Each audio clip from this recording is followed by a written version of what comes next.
Dios les bendiga, hermanos. ¿Qué tal? ¿Cómo están? Excelente, así me gusta. El título de mi mensaje es ¿por qué celebramos Navidad? En realidad yo le había puesto un artículo, la Navidad, pero yo creo que mi productor pensó que mejor era ¿por qué celebramos Navidad? Sin el artículo.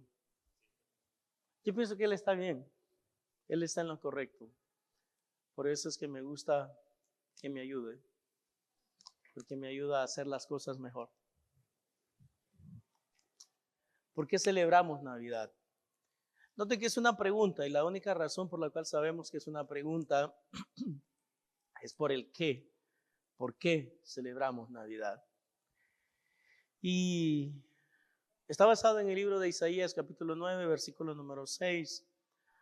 Últimamente he notado que algunos grupos evangélicos y algunas personas cristianas se oponen a la idea de celebrar la Navidad.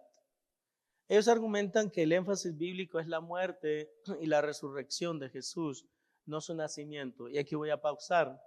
Es cierto, como lo vamos a mirar en un minuto. Es cierto que el énfasis bíblico es la muerte y la resurrección de Jesús. Eso no lo podemos negar. No obstante, esto es verdad debido a que es la muerte de Jesús la que nos da una oportunidad de salvación y su resurrección una oportunidad de glorificación. ¿Cuántos están conmigo hasta acá? El argumento que se hace o que algunas personas hacen, ¿verdad? Es que la Biblia lo que quiere que nosotros anunciemos es la muerte de Cristo, la resurrección de Cristo y no el nacimiento de Cristo. Bueno, a manera de objeción, me gustaría dejarles saber que con todo el debido respeto, me gustaría recordarles que si Jesús primeramente no nace, es imposible que muera en la cruz. Y si no muere en la cruz, es imposible que resucite. Entonces es elemental que primero tiene que nacer. Si no, su muerte en la cruz no puede ser posible, y mucho menos su resurrección. Segundo, no hay ninguna evidencia en la Biblia que nos prohíba celebrar el nacimiento de Jesucristo. El argumento, porque este es otro argumento, ¿verdad? Que sinceramente, pues en veces ya es muy trillado. El argumento de que no sabemos exactamente la fecha en que Jesucristo nació es inválido. Déjenme explicarles por qué. Lo que celebramos es su nacimiento, no la fecha de su nacimiento. No sé si comprenden esto. Por eso es inválido. Es que Jesucristo no nació el 25 de diciembre. ¿Y? Yo no estoy celebrando la fecha de su nacimiento, estoy celebrando su nacimiento el 25 de diciembre. Entonces no tiene sentido para mí el argumento de no saber o desconocer la fecha exacta del nacimiento de Jesús. Creo que la celebración del nacimiento de Jesús es una decisión individual. Personalmente y como iglesia, a nosotros nos complace y deleita celebrar su nacimiento. El otro argumento que algunas personas dicen, ¿verdad?, es que la celebración del nacimiento de Jesús es una celebración pagana. Bueno, pagana es la celebración que usted realiza en la que no se enfatiza la realidad de su nacimiento. Esa es una celebración pagana, pero no celebrar el nacimiento de Jesús. Tenemos que comprender entonces que la celebración del nacimiento de Jesús es una decisión individual. Con esto quiero decir, si hay personas que no la quieren celebrar, pues está bien conmigo, yo no tengo ningún problema con eso. Si hay individuos o grupos que no desean hacerlo, pues esa es su decisión y están en todo su derecho de no hacerlo, siempre y cuando se respete las decisiones de los demás. Esto es de las personas e iglesias que creemos que el nacimiento de Jesucristo es un acontecimiento digno de ser celebrado. Hermanos, no nos dejemos presionar, ¿verdad?, por las personas que dicen, no, eso es una actividad pagana. Para serles honesto, La mayoría de las cosas que nosotros hacemos son paganas. O sea, cuando usted analiza el origen de todas las cosas, la mayoría de las cosas tienen un origen pagano. No todo es cristiano en este mundo. Entonces, el hablar de paganismo de una manera desmesurada, yo creo que es un error que nosotros podríamos cometer. Tenemos por eso que tener mucho cuidado. Como ya lo he mencionado, le he titulado a mi mensaje ¿Por qué celebramos la Navidad? Primero, celebramos la Navidad porque Jesús, el Hijo de Dios, nació en medio de nosotros. Y solamente vamos a estar mirando un versículo bíblico y de ahí vamos a sacar todas las ideas que compartamos en este día. Dice la primera parte de Isaías 9:6, ustedes lo pueden ir viendo, porque un niño nos es nacido, hijo nos es dado. Porque un niño nos es nacido, hijo nos es dado. Hermanos, me gustaría enfatizar en esta tarde que la Navidad tiene que ver con la natividad. La natividad tiene que ver con el nacimiento de Cristo. Por eso se llama Navidad, porque está vinculada y relacionada con el nacimiento de alguien. Nosotros celebramos el nacimiento de Cristo. Obviamente, verdad que hay ciertos grupos que no lo celebran. Más tarde vamos a estar hablando de algunos de ellos. En este momento baste decir que la Navidad tiene que ver con el nacimiento y que el nacimiento de Cristo cumple el acontecer profético del Antiguo Testamento. O sea, celebramos la Navidad o el nacimiento de Cristo porque es un acontecimiento histórico y profético. Cristo nació en un lugar específico, en un momento específico de la historia, para cumplir el acontecer profético del Antiguo Testamento. Dice la palabra del Señor en el libro de Isaías, capítulo 7, versículo 14. Por tanto, el Señor mismo os dará señal. He aquí que la Virgen concebirá y dará a luz un hijo y llamará su nombre Emmanuel, que traducido significa Dios con nosotros. Entonces nosotros no celebramos la Navidad o no celebramos el nacimiento de Cristo de una manera caprichosa o porque es simplemente algo que nosotros queremos hacer. Y como les reitero, la actividad se convierte en una actividad pagana si usted realmente no reconoce el propósito por el cual usted está celebrando lo que está celebrando y qué es lo que está celebrando. Por lo menos en mi casa, en algunos años atrás, y yo creo que vamos a ver si lo podemos hacer este año, es que tenemos la costumbre de darle un énfasis especial a la celebración de la Navidad. Entiendo perfectamente, como lo mencionaba ayer, de que tal vez a usted le gustan los regalos, tal vez a usted le gusta ponerse una ropa nueva ese día, zapatos nuevos, ropa nueva. Tal vez le gusta pasar tiempo con su familia, tal vez le gusta comer bien y sinceramente no hay ningún problema. Con tal de que el énfasis de la celebración no se pierda, porque el énfasis de la celebración es el nacimiento de nuestro Señor y Salvador Jesucristo. Durante el proceso de la celebración, usted siempre debe de hacer un tiempo para recordar y entender la razón de la celebración. Y la razón de la celebración es el nacimiento de Cristo. Así que no sé si cuando ya terminó de comer, cuando ya terminó de hacer la mayoría de actividades, recuerde dedicar un tiempo específico y exclusivo para que todas las personas que están ahí comprendan que el motivo de la celebración es Cristo. El motivo de la celebración es Cristo. El nacimiento de Cristo, como lo he mencionado, entonces cumple el acontecer profético del Antiguo Testamento. El nacimiento de Cristo también marca el establecimiento de una nueva era entre la relación entre Dios y los hombres, o en la relación entre Dios y los hombres. A partir del nacimiento de Cristo, ahora los hombres somos salvos por gracia. A partir del nacimiento de Cristo, los hombres tenemos una oportunidad, como lo vamos a estar viendo más tarde, de ser incluidos dentro del pueblo de Dios. Dice la palabra del Señor específicamente de que los que andaban en tinieblas y en sombra de muerte, luz les resplandeció. Y esa luz que les resplandeció es todo a causa del nacimiento del Señor Jesús. Segundo, celebramos la Navidad porque el Hijo de Dios que ha nacido posee todo poder y gloria. Noten nuevamente Isaías 9:6, porque un niño nos es nacido, hijo nos es dado, y el principado sobre su hombro. El principado sobre su hombro. Eso de principado se refiere al reino, dominio o control. El Señor Jesucristo, de acuerdo a la Biblia, sobre Él ha recaído todo el poder, todo el dominio, todo el control. El mismo Señor Jesús lo confesó así en el libro de Mateo capítulo 28, versículo número 18, que dice la palabra: y Jesús se acercó y les habló diciendo, ponga atención, toda potestad me es dada en el cielo y en la tierra.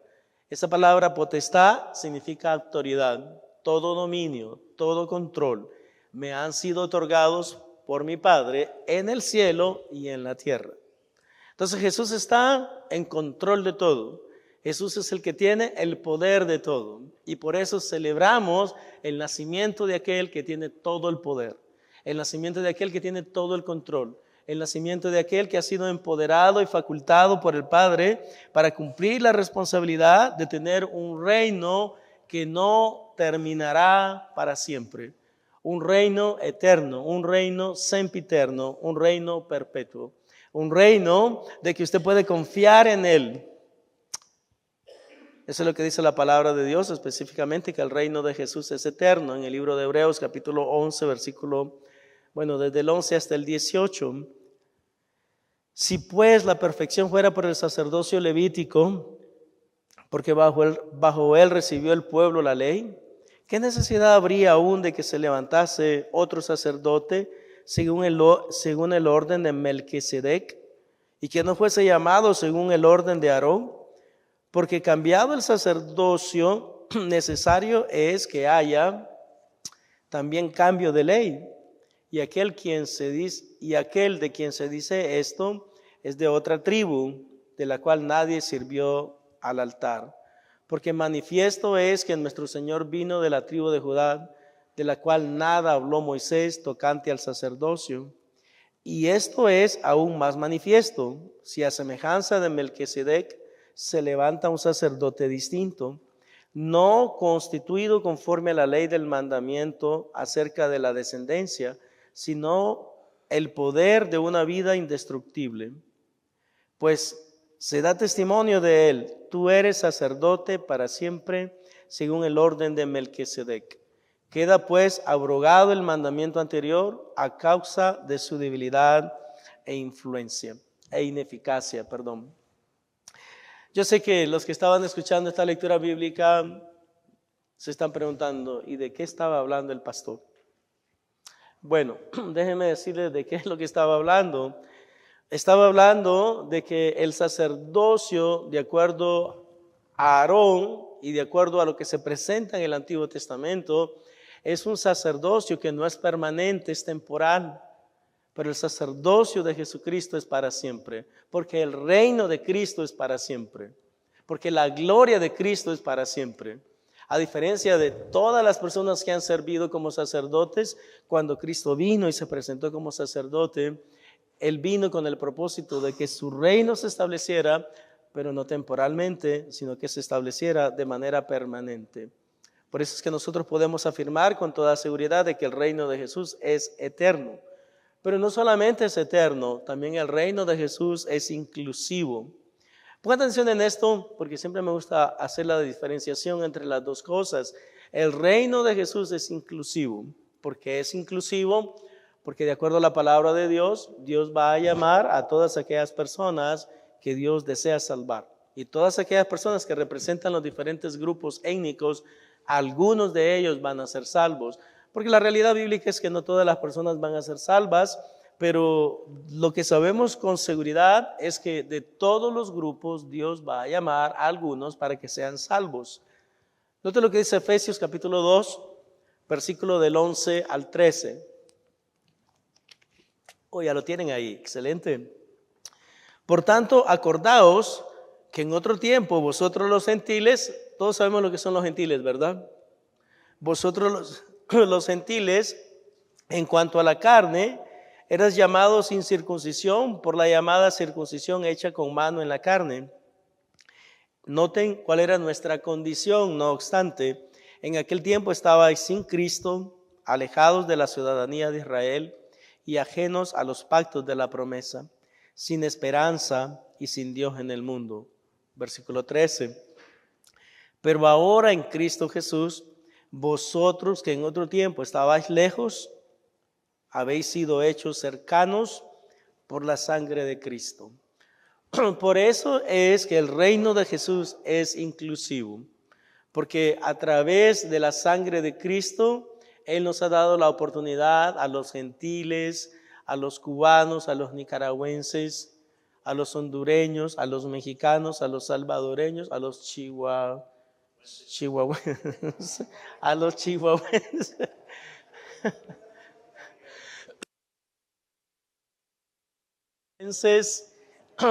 a los argentinos, a los peruanos y a los brasileiros, a los chilenos, a todos sin excepción, Dios nos ha llamado para que tengamos una oportunidad de salvación y ahora somos una familia, pero antes no éramos una familia. Antes, de acuerdo al libro de Efesios, andábamos sin Cristo, sin Dios, alejados de los pactos de la promesa, sin la ciudadanía de Israel, sin Cristo y sin Dios en este mundo. Esa era nuestra realidad, esa era nuestra situación. Pero Dios, que es rico en misericordia, por su gran amor con que nos amó, aunque nosotros estábamos muertos en nuestros delitos y pecados, dice Efesios, Él nos dio vida juntamente con Cristo. Porque por la gracia de Dios somos salvos por medio de la fe, y esto no de nosotros, pues es un don de Dios, no por obras para que nadie se gloríe. El reino de Jesús es también, hermanos, exclusivo. Es inclusivo porque nos incluye a todos de los diferentes grupos. Es exclusivo porque solamente a través de Él, a través de Cristo, las personas pueden ser salvas. Eso dice Hechos 4:12, y en ningún otro hay salvación, porque no hay otro nombre bajo el cielo dado a los hombres en que podamos ser salvos. Hay muchas personas cuando oyen este mensaje que dicen, ese es un mensaje de odio, que acerca de Mahoma, que acerca de Buda, que acerca de las diferentes religiones. Bueno, perdón, pero la palabra de Dios, que es la Biblia, establece que solamente a través de Cristo.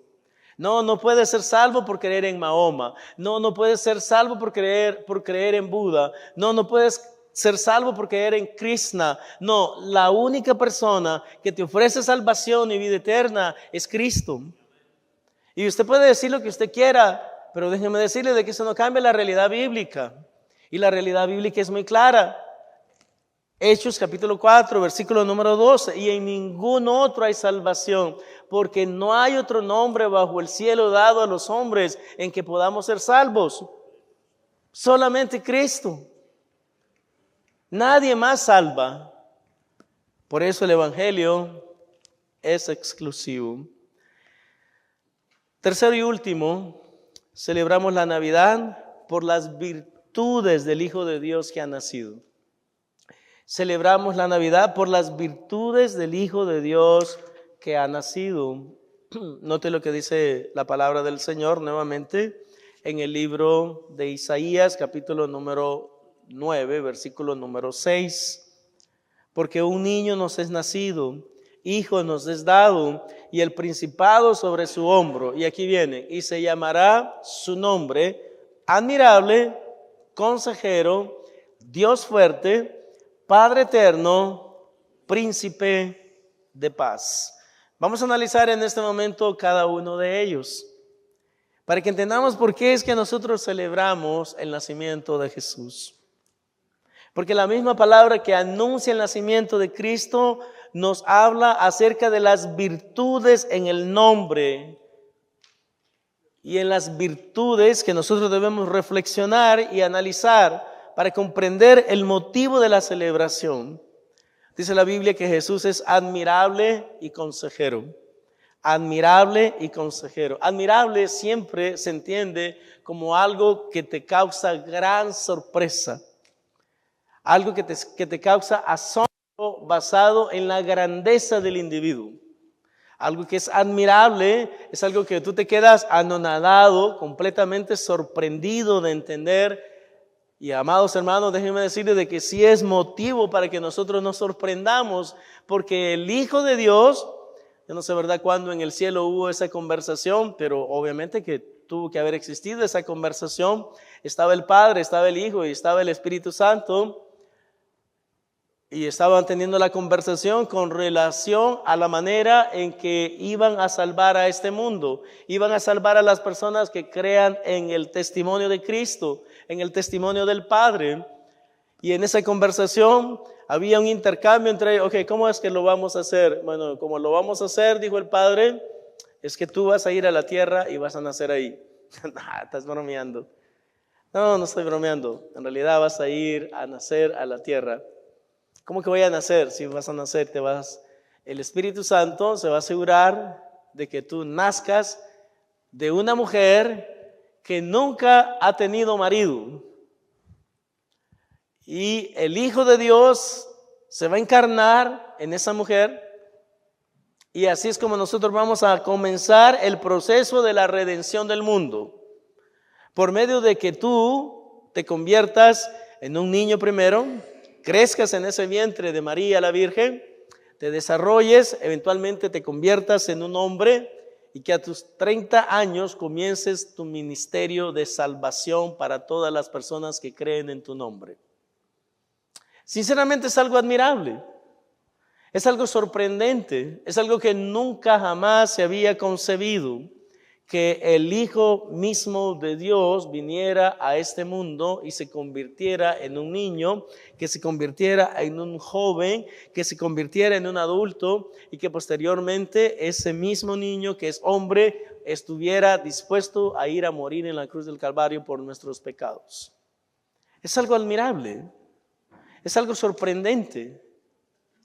Pero Cristo no solamente es admirable, dice la Biblia, también es consejero. Y como consejero significa, mis amados hermanos, que en Él podemos encontrar el propósito específico de Dios para nosotros. Lamentablemente muchos de nosotros vivimos nuestra vida cristiana muchas veces sin entender cuál es el propósito verdadero de Dios para nosotros. Pero yo le garantizo a usted de que si usted realmente establece una relación cercana con Cristo, Cristo le va a decir a usted cuáles son sus propósitos específicos. Porque Él es consejero. Alguien de que te advierte, te dice, te anuncia y te postula las mejores cosas para ti. Ahora bien, hay un proceso bien sencillo para nosotros poder comprender la perfecta voluntad de Dios. De acuerdo al libro de 1 Tesalonicenses, número 1, la perfecta voluntad de Dios para nosotros es nuestra santificación, número 1. Número 2, de acuerdo a la palabra de Dios, nuestra voluntad siempre debe de estar sujeta a la voluntad de Cristo. Y número 3, siempre debemos comprender que la única manera que vamos a comprender la perfecta voluntad de Dios para nosotros es por medio del quebrantamiento de nuestra voluntad a la voluntad de Él. Y número 2, de presentarnos, como dice el libro de Romanos, capítulo número 12, de presentarnos nosotros delante de Dios de tal manera de que Él limpie nuestras mentes, limpie nuestros corazones, limpie aún la razón por la cual nosotros hacemos las cosas. Porque algunas veces se nos olvida, hermanos, de que Dios no solamente ve lo que hacemos, sino por qué lo hacemos. Es interesante que en la palabra del Señor hay varios pasajes bíblicos que nos apelan y nos compelen a que nosotros debemos de entender de que a Dios le importa no solamente lo que hacemos, sino también por qué lo hacemos. Por eso dice el libro de Hebreos, capítulo 4, versículo número 12, de que la palabra de Dios es viva y es eficaz, y que penetra hasta partir el alma y los tuétanos, y las coyunturas, y aquí viene la advertencia, y discierne las intenciones del corazón del hombre. ¿Por qué hacemos lo que hacemos? ¿Por qué hablamos lo que hablamos? ¿Por qué nosotros estamos compelidos a hacer ciertas cosas? ¿Qué es lo que nos mueve a hacerlo? Jesús es admirable, Jesús es consejero, Jesús es Dios fuerte. Amados hermanos, cuando nosotros entendemos de que Jesús es Dios fuerte, eso significa de que nosotros entendemos, número uno, de que Él es todopoderoso. Es muy interesante porque nosotros muchas veces no entendemos esto. Porque cuando miramos a la persona de Jesús, algunos creemos, no, pues Jesús es un hombre, y es cierto que es un hombre, pero Jesús también es Dios. Y una y otra vez lo podemos mirar en la palabra del Señor. Jesús de manera alterna o de manera indistinta o de manera alternada, Él puede decidir cuándo va a actuar como Dios y cuándo va a actuar como hombre. Por ejemplo, en una ocasión le vinieron a preguntar, dinos cuándo serán estas cosas.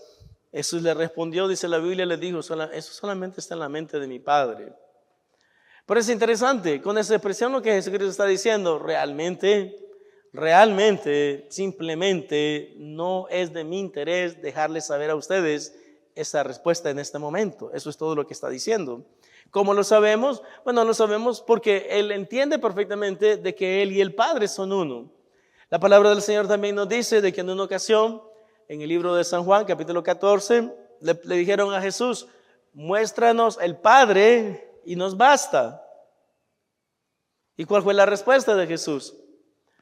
Tanto tiempo hace que estoy con vosotros y no me conoces, Felipe. El que me ha visto a mí, ha visto el Padre. ¿Cómo pues dices tú, muéstranos el Padre? Entonces sabemos perfectamente que de manera indistinta Jesús puede decidir cómo actuar, si va a actuar como hombre o va a actuar como Dios. Pero Él es todopoderoso. Bueno, en realidad, nuevamente, el mismo texto nos dice que Él es el Padre eterno. Ahora bien, mis amados hermanos, algo que tenemos que comprender, ¿verdad? Es esto. Estos son títulos o virtudes de Cristo. Ahora bien, cuando la palabra del Señor dice que Él es el Padre eterno, lo único que está realmente explicándonos a nosotros es la realidad de lo que nosotros llamamos la Trinidad de Dios. Nosotros, como siempre me gusta explicarlo, no es que creemos en un Dios de 3 cabezas, como algunos dicen. Oh, ustedes son politeístas, ustedes creen en múltiples dioses, pero esa no es la creencia. En realidad, esa interpretación es una aberración de la enseñanza verdadera de lo que es la Trinidad. Porque la Trinidad, por definición, y así como la entendemos, es que el Dios único y soberano, Él de manera soberana ha decidido manifestarse a los hombres a través y por medio de 3 personas distintas que comparten la misma esencia divina. A eso se refiere como la doctrina de la Trinidad. No que creemos en multiplicidad de dioses o por lo menos en 3 dioses distintos. No, creemos en un solo Dios. Pero ese Dios de manera soberana ha decidido manifestarse a nosotros los hombres a través de 3 personas distintas que comparten la misma esencia divina. Jesús es Padre eterno. Y el último, que a mí es el que más me gusta, aunque ustedes tal vez no compartan esa idea, es que Él es el príncipe de paz. Me encanta que Jesús es el príncipe de paz. Y me gustaría invertir un minuto en esto, que Jesús es el príncipe de paz. Número 1, Jesús es el príncipe de paz porque nos pone primeramente en paz con Dios. ¿Sí están conmigo? Nosotros estábamos en pleito, en conflicto, en diferencias con el Padre, con Dios Padre. Pero una vez que nosotros creemos en Cristo, una vez que creemos en lo que Él hizo por nosotros, una vez que hacemos nuestro su sacrificio en la cruz, entonces en ese momento la ruptura de la relación que tuvimos en el huerto del Edén completamente queda en el olvido. A partir de ese momento, usted se convierte nuevamente en familia de Dios, se convierte en hijo de Dios. Cuando nosotros recibimos al Señor Jesús, nos convertimos, de acuerdo al libro de San Juan, capítulo número 1, 11 y 12, en hijos de Dios. Versículo número 11, San Juan 1, dice, a los suyos vino y los suyos no le recibieron. Versículo número 12, mas a los que le recibieron, a los que creen en su nombre, les dio potestad de ser hechos hijos de Dios. Pero también hay una cláusula que es bueno explicar, los cuales, los hijos de Dios, los cuales no son engendrados ni de carne, ni de sangre, ni de voluntad de varón, sino de Dios. Dios hace en nosotros y logra en nosotros el milagro de la conversión. Y una vez que Dios lo logra, inmediatamente nos convertimos en hijos de Dios, pero también en ese momento se acaba la enemistad que teníamos con el Señor. Por eso Él es el príncipe de paz. Número 1. Número 2. Él es el príncipe de paz cuando nosotros estamos pasando por alguna adversidad o gran tribulación. Eso no lo estoy inventando, lo dijo el mismo Señor Jesucristo. En el mundo, dijo Jesús, ustedes tendrán aflicciones, pero confíen porque yo he vencido al mundo. Él es el príncipe de paz. Cuando usted confía en Él, usted va a tener paz en medio de la tormenta. Cuando usted confía en Él, usted va a tener paz a pesar de que las cosas no anden bien. Entonces, ¿por qué es que no tenemos paz algunas veces? Bueno, Jesús nos lo explica.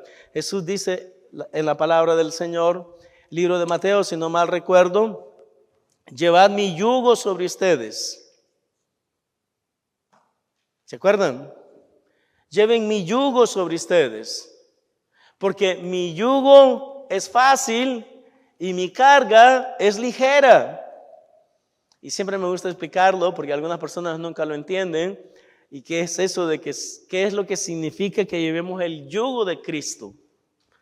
Aunque ustedes no lo crean, la palabra yugo se refiere a la palabra yugo. ¿Cuántos saben lo que es un yugo? ¿Para qué se usan los yugos? A ver, ¿a dónde están los vacas? ¿A dónde están las vacas? La realidad, hermanos, honestamente se usa, o sea, el que sabe un poquito de... Yo nunca he sido campesino, pero sí sé un poquito del campo. Pero básicamente usted agarra 2 bueyes. Tienen que ser bueyes, ¿se acuerdan? O sea, no estamos tratando de ofender a nadie, pero sí tienen que ser bueyes, porque los toros no sirven para eso. Porque los toros son muy ariscos y los toros son muy pleitistas y los toros van a estar en conflicto. Pero el buey no, el buey, él se deja poner el yugo. Y se pone el yugo y una vez de que hay un buey a un lado y hay un buey al otro lado, entonces ahora pueden realizar la tarea de arar la tierra o la tarea cualquiera que sea asignada, ¿verdad?, por el dueño. Ahora ponga atención, porque esto es clave, esto es importante. Jesús dijo, lleven mi yugo sobre ustedes. Ponga atención. Si usted lleva el yugo de Jesús sobre usted, entonces ¿quién va al otro lado? Piense por un minuto. Si usted lleva el yugo de Jesús, entonces ¿quién va al otro lado caminando con usted? El mismo Jesús va caminando con usted. Y por eso es que Él dice, mi yugo es fácil, mi carga es ligera. Por eso lleva mi yugo. Ahora bien, ponga atención. La pregunta para nosotros es ahora, ¿qué significa llevar el yugo de Cristo? Bueno, déjeme decirle algunas posibles interpretaciones del texto. Número 1, de que usted camina con Cristo de tal manera de que permite que Él le guíe todo el tiempo. Recuerden, una de las cosas que acabamos de ver es de que Él es consejero. Cuando usted camina con Cristo y usted va junto con el yugo de Cristo, pues Él le va aconsejando cómo vivir. Él le va diciendo cómo cambiar de vida. Él le va diciendo cuáles son las cosas que a Él no le agrada. Y van de regreso ahora caminando con el yugo de Jesús. Y Él te va explicando cómo puedes cambiar, cómo puedes transformarte, cómo puedes tener una mejor relación con tu esposa, cómo puedes ser un mejor marido, cómo puedes ser un mejor padre. Él es tu consejero. Y Él es tu Padre eterno. Pero vas caminando junto con Él. Él es el príncipe de paz. Hermanos, y cuando nosotros entendemos estas cosas, entonces para nosotros quién es Jesús tiene muchísimo más significado. Eso es todo para nosotros. Él es el admirable, Él es el consejero, Él es el Dios fuerte, Él es el Padre eterno, Él es el príncipe de paz. Dice la palabra del Señor en el libro de Filipenses, capítulo número 4. Ponga atención. Dice el apóstol Pablo: por nada estéis afanosos, si no sean conocidas vuestras peticiones delante de Dios, en toda oración, ruego y acción de gracias. Y el Dios de paz, que sobrepasa todo entendimiento, y la paz de Dios que sobrepasa a todo entendimiento, reinará sobre vuestros corazones. Cuando usted camina con Cristo, usted camina en paz. Es la misma comprensión que tenía el salmista cuando dijo en el Salmo número 4: y en paz me acostaré y asimismo dormiré, porque solamente tú, Jehová, me haces vivir confiado. Usted puede dormir tranquilo. Usted puede estar en paz. El Señor guarda, dice la Biblia, en perfecta paz a los que son suyos. Ahora bien, no se engañe, eso de perfecta paz no significa que no van a haber problemas. No significa que no van a haber dificultades, adversidades, enfermedades, dolencias. Todo eso va a haber, pero usted va a estar en paz. Porque la paz de Dios, entendámoslo, sobrepasa todo entendimiento. Y eso de que sobrepasa todo entendimiento significa de que normalmente, y es verdad, me sucede a mí también, yo estoy en paz cuando tengo todo. Yo estoy en paz cuando mi esposa se porta bien conmigo. Yo estoy en paz cuando mis hijos me obedecen. Yo estoy en paz cuando me dan un aumento salarial. Yo estoy en paz cuando todo anda bien en mi vida. Pero recuerden, la paz de Dios sobrepasa todo entendimiento y nos ofrece que podemos tener la paz de Dios aún en medio de la adversidad, aún en medio de las tormentas, aún en medio de las dolencias, aún en medio de las situaciones de adversidad que muchas veces se convierte en una vorágine que vienen a nuestras vidas y nosotros no sabemos qué hacer. Pero el apóstol Pablo nos dice en el Filipenses 4 nuevamente: hey, por nada estén preocupados. En vez de preocuparse, de acuerdo al texto, por nada estéis afanosos, si no sean conocidas vuestras peticiones delante de Dios con toda oración, ruego y acción de gracias. En vez de preocuparse, hay que ocuparse. ¿Y en qué hay que ocuparse?